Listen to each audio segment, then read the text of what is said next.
perkara pidana atas nama terdakwa Anas Urbaningrum dengan ini dinyatakan dibuka dan terbuka untuk umum. Dan kepada penuntut umum kami persilakan untuk menghadapkan terdakwa. Kepada petugas agar menghadirkan terdakwa di persidangan.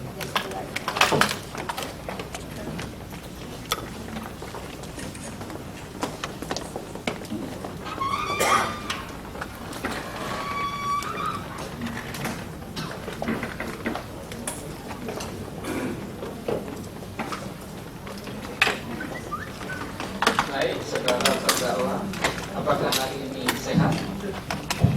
Alhamdulillah sehat yang mulia. Sidang hari ini dilanjutkan dengan pembacaan putusan selah berkaitan dengan eksepsi yang saudara kemukakan maupun yang dikemukakan oleh penasihat hukum. Baik, kita bacakan putusan selah. Majelis izin. Oh ya, untuk saudara hukum silakan.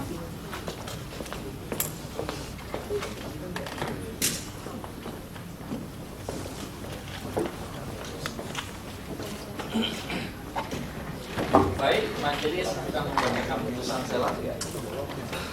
Putusan selah pidana nomor 55 Pinsus garing TPK garing 2014 garing PN Jakarta Pusat.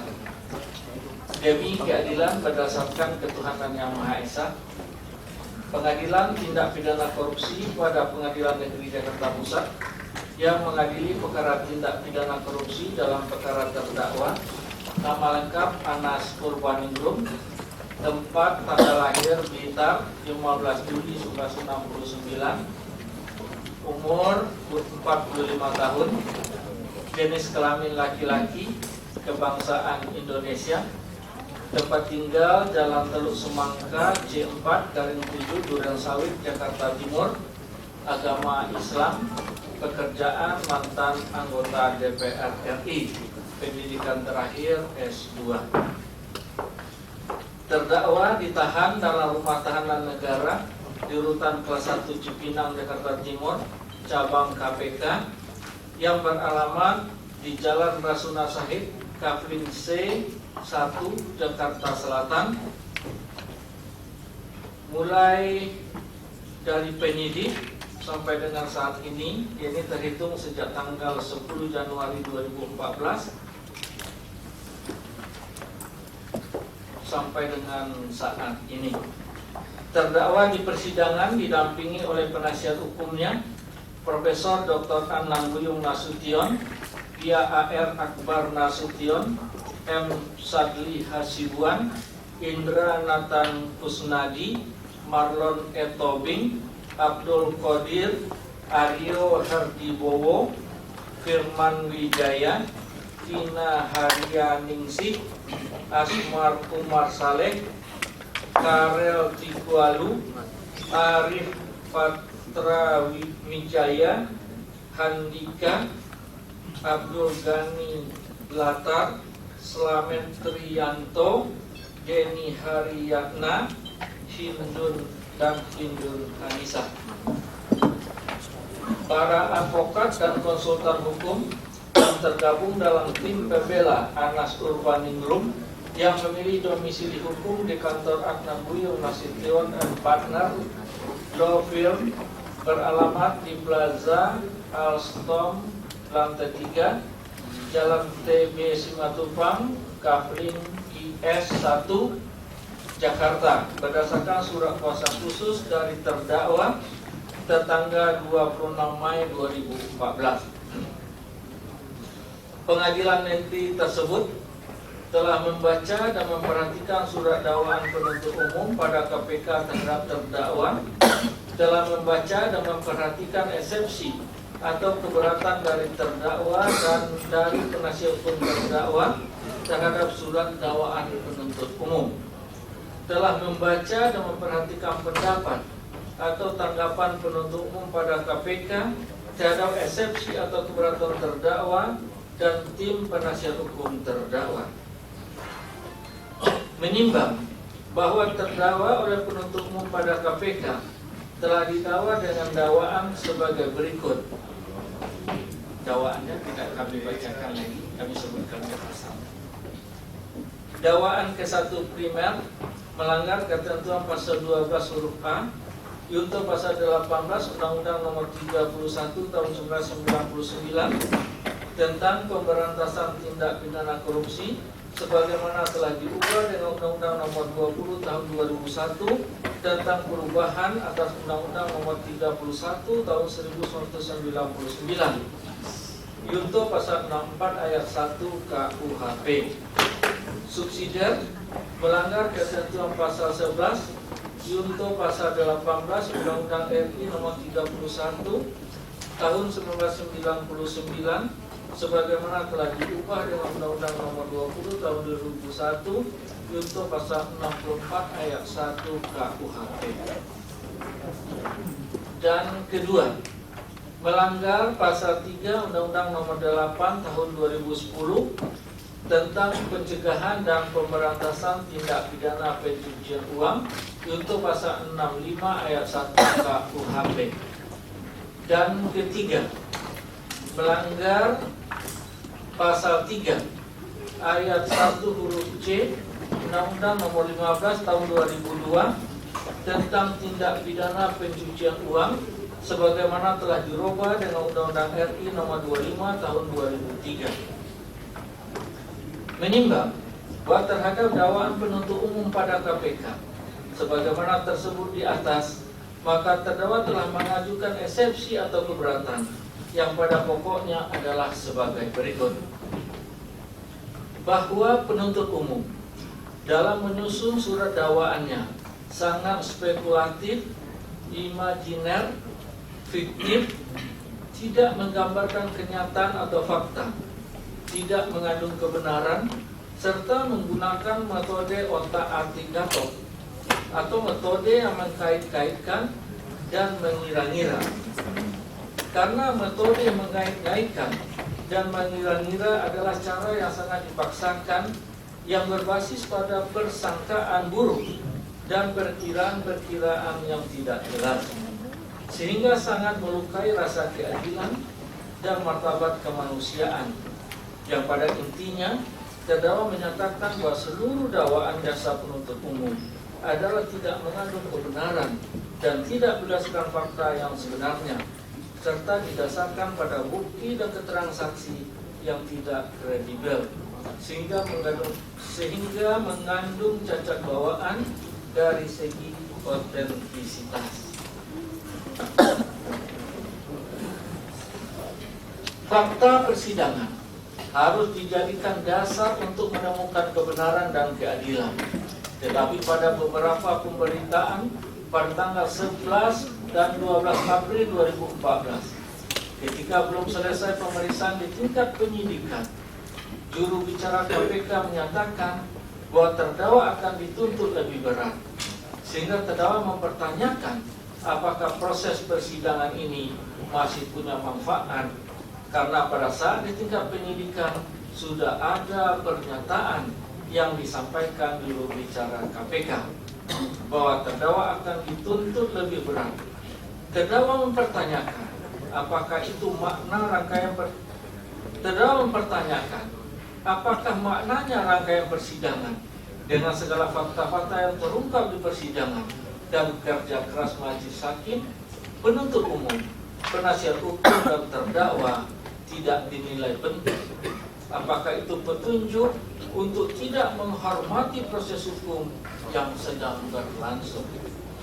Selanjutnya terdakwa mempertanyakan pula apakah bunyi salah satu poin SMS Ketua Umum dan Ketua Majelis Tinggi Partai Demokrat kepada beberapa kader utama Partai Demokrat pada tanggal 19 Oktober 2013, poin 6, yang menyebutkan akan menghadapi terdakwa secara serius setelah lewat pemilu legislatif, tidak akan berimbas pada persidangan ini. Apakah ini artinya seluruh kerja keras majelis hakim, penuntut umum, penasihat hukum dan terdakwa di dalam persidangan akan menabrak tembok yang tebal dan kuat?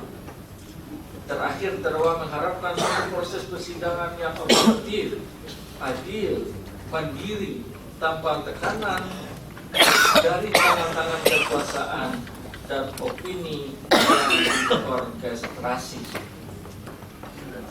Menimbang bahwa oleh karena itu terdakwa mohon kiranya majelis hakim untuk menolak dan menyatakan batal surat dakwaan penuntut umum. Menimbang bahwa terdakwa menimbang bahwa terhadap eksepsi atau keberatan terdakwa yang pada pokoknya sebagaimana tersebut di atas, maka penuntut umum pada KPK telah pula menanggapinya dengan mengemukakan pendapat yang pada pokoknya menyatakan tidak sependapat dengan eksepsi atau keberatan terdakwa tersebut. Dan terdakwa seolah-olah tidak sedang dihadapkan dalam proses persidangan karena dalam kasus korupsi di pengadilan tindak pidana korupsi, tetapi terdakwa sedang berhadapan dengan lawan politik dalam sebuah kontestasi politik dan menggiring forum hukum ini masuk ke dalam format politik dengan menggunakan bahasa-bahasa politik, gestur politik, tutur politik, logika politik, bahkan dengan sentimen-sentimen politik, dengan cara mendramatisir dan membawa peristiwa-peristiwa yang menyertai proses hukum mulai dari tahap penyidikan hingga persidangan sebagai basis utama argumentasinya. Terdakwa berusaha membangun logika pembenaran bahwa terdakwa adalah korban dari sebuah pertarungan politik dan seolah-olah terdakwa dibawa ke persidangan ini adalah bagian dari skenario politik. Bahwa memperhatikan ketentuan pasal 156 ayat 1 KUHP dapat dipahami bahwa materi pokok eksepsi atau keberatan terhadap surat dakwaan penuntut umum telah ditentukan secara limitatif, yaitu kewenangan pengadilan dalam memutus perkara, dakwaan tidak dapat diterima atau surat dakwaan harus dibatalkan, dan eksepsi dari terdakwa tersebut telah keluar dari apa yang dimaksudkan dalam ketentuan pasal 156 ayat 1 KUHP tersebut. Menimbang bahwa memperhatikan eksepsi atau keberatan terdakwa dan pendapat atau tanggapan penuntut umum terhadap eksepsi atau keberatan terdakwa tersebut, maka majelis hakim mempertimbangkannya sebagai berikut. Menimbang bahwa pasal 156 ayat 1 KUHP menyebutkan dalam hal terdakwa atau penasihat hukumnya mengajukan keberatan bahwa pengadilan tidak berwenang mengadili perkaranya, atau dakwaan tidak dapat diterima, atau surat dakwaan harus dibatalkan, maka setelah itu diberi kesempatan kepada penuntut umum untuk menyatakan pendapatnya. Hakim mempertimbangkan keberatan tersebut untuk selanjutnya mengambil keputusan. Menimbang bahwa pasal 156 ayat 1 KUHP tersebut menentukan bahwa materi suatu eksepsi atau keberatan terhadap suatu surat dakwaan meliputi satu, eksepsi atau keberatan tentang pengadilan tidak berwenang mengadili, baik berupa kompetensi absolut maupun kompetensi relatif. Kedua, eksepsi atau keberatan tentang dakwaan tidak dapat diterima, yang dalam hal ini adalah tidak dapat diterima karena hak menuntut dari penuntut umum telah hapus, misalnya karena kedaluarsa pasal 78 KUHP, nebis in idem pasal 76 KUHP, atau karena tidak adanya pengaduan dari pihak yang berkepentingan pada satu tindak pidana yang merupakan dari aduan sebagaimana pasal 75 KUHP. Ketiga, dakwaan batal. Terhadap eksepsi atau keberatan bahwa satu surat dakwaan batal ada didasarkan kepada ketentuan pasal 143 ayat 2 dan ayat 3 KUHP. Pasal 143 ayat 2 KUHP menyatakan penuntut umum membuat surat dakwaan yang diberi tanggal dan ditandatangani serta berisi nama lengkap, tempat lahir, umur atau tanggal lahir, jenis kelamin, kebangsaan, tempat tinggal, agama, dan pekerjaan tersangka. B. Uraian secara cermat, jelas dan lengkap mengenai tindak pidana yang didakwakan dengan menyebutkan waktu dan tempat tindak pidana itu dilakukan.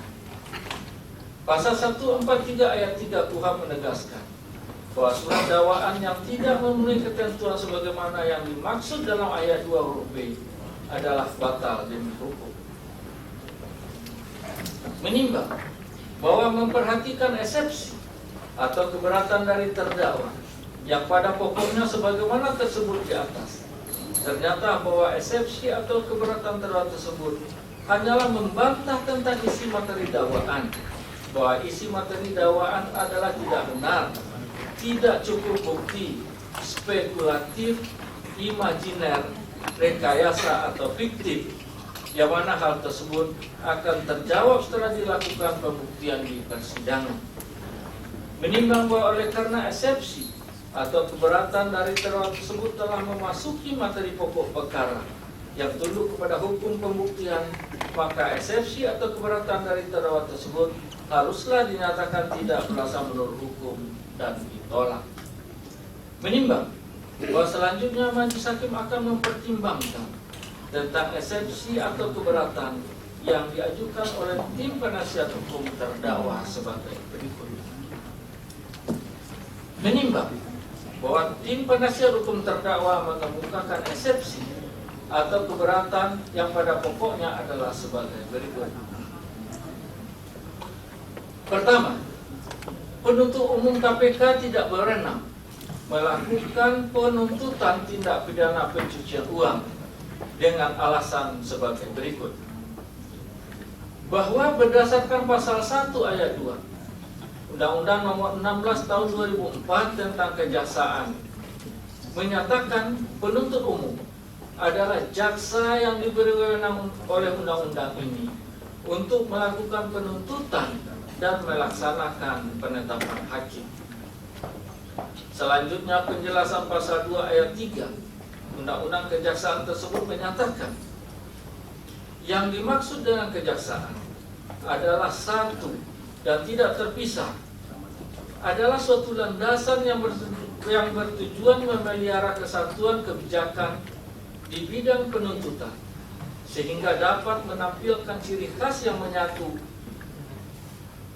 tata laku, tata pikir, dan tata kerja kejaksaan.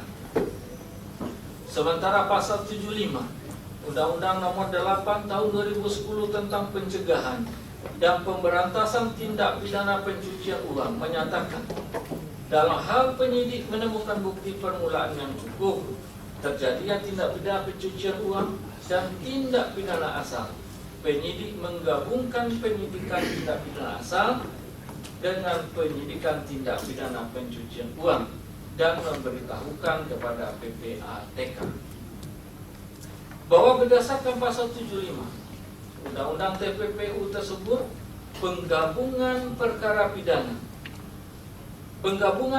pidana asal dengan TPPU hanya dapat dilakukan oleh KPK di tingkat penyidikan, tidak termasuk penuntutan, karena Undang-Undang TPPU tidak menyebutkan secara spesifik penuntut umum manakah yang memiliki wewenang untuk menuntut perkara tindak pidana pencucian uang.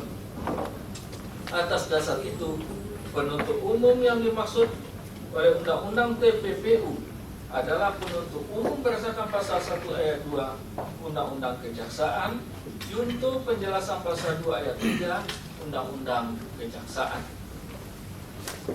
Oleh karena itu, terhadap dakwaan kedua dan dakwaan ketiga mengenai dugaan tindak pidana pencucian uang yang diduga dilakukan terdakwa Anas Urbaningrum, penuntut umum KPK tidak berwenang untuk melakukan penuntutan.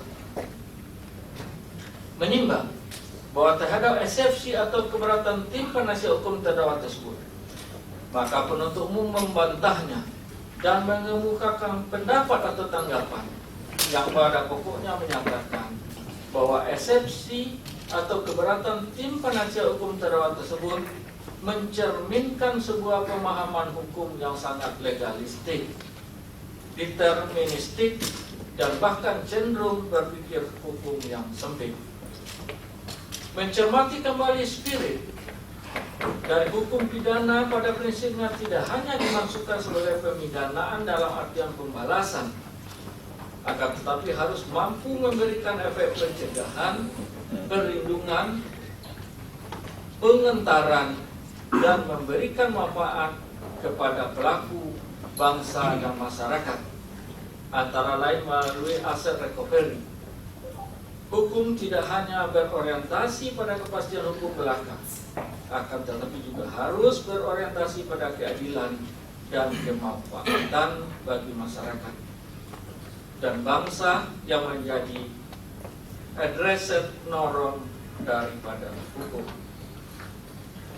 Pengertian dan kewenangan penuntut umum dalam melakukan penuntutan tindak pidana pencucian uang tidak hanya diatur dalam Undang-Undang Nomor 16 Tahun 2004 tentang kejaksaan yang oleh tim penasihat hukum terdakwa dijadikan dasar keberatannya, akan tetapi haruslah melihat ketentuan undang-undang yang lain, yaitu pasal 6 huruf A, pasal 6 huruf B Undang-Undang Nomor 8 Tahun 1981 tentang hukum acara pidana, serta pasal 6 butir C, pasal 51 ayat 1, ayat 2, dan ayat 3 Undang-Undang Nomor 30 Tahun 2002 tentang Komisi Pemberantasan Korupsi, bahwa dengan mencermati ketentuan tersebut, berarti penuntut umum perkara tindak pidana korupsi berdasarkan Undang-Undang Nomor 16 Tahun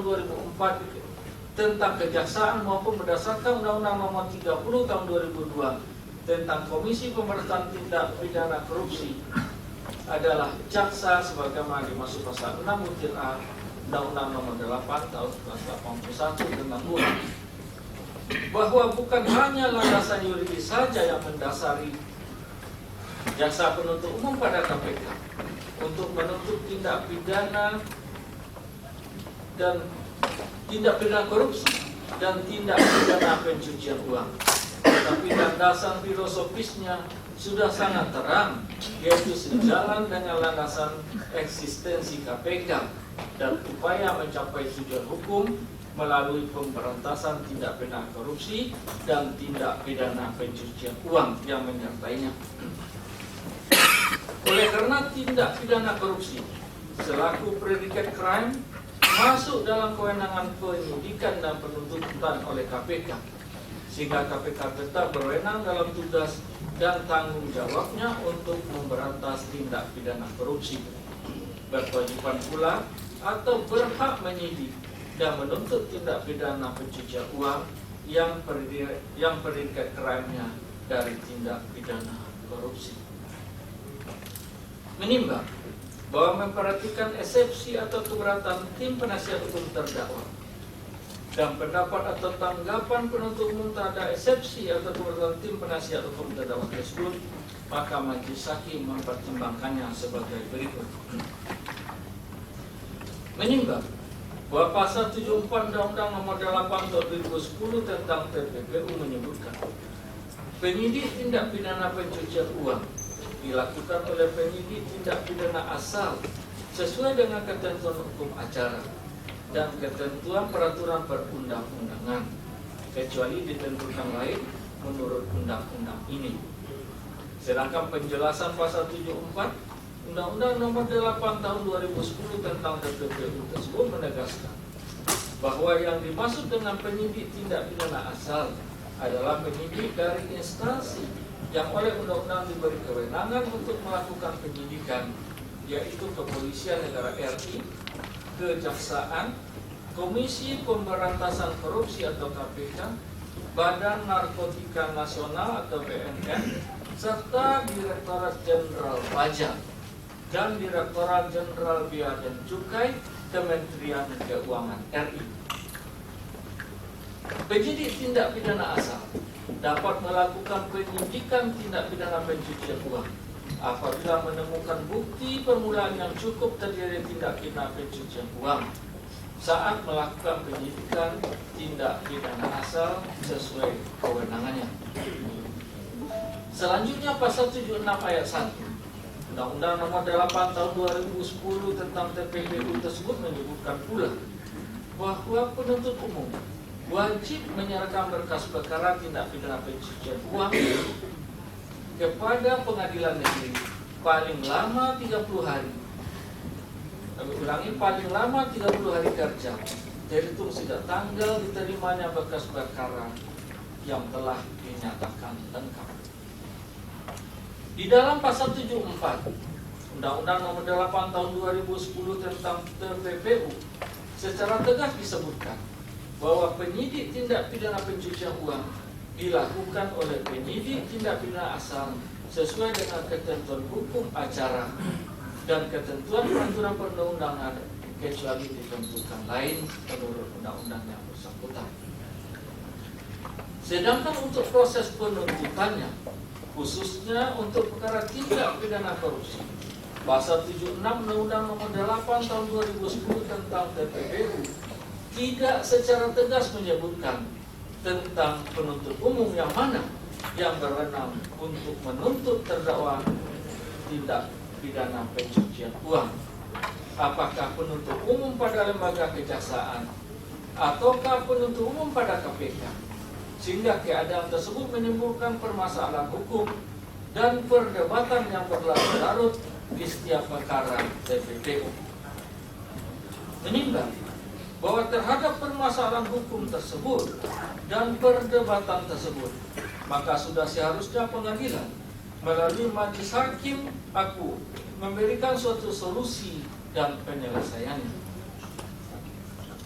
sehingga berhenti pada satu titik guna mewujudkan suatu kepastian hukum yang bermuara pada keadilan dan manfaat terhadap proses penegakan hukum itu sendiri melalui penafsiran hukum guna memperjelas suatu yang kurang jelas tersebut.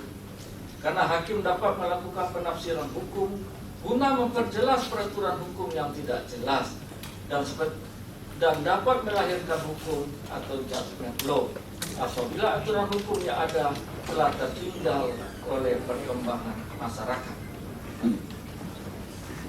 Menimbang bahwa memperhatikan ketentuan pasal 74 Undang-Undang Nomor 8 Tahun 2010 tentang TPPU yang sudah secara tegas menyebutkan bahwa penyidikan TPPU dilakukan oleh penyidik tindak pidana asalnya, di mana apabila tindak pidana asal tersebut adalah tindak pidana korupsi yang disidik oleh penyidik KPK, maka penyidik TPPU-nya menjadi kewenangan penyidik KPK juga.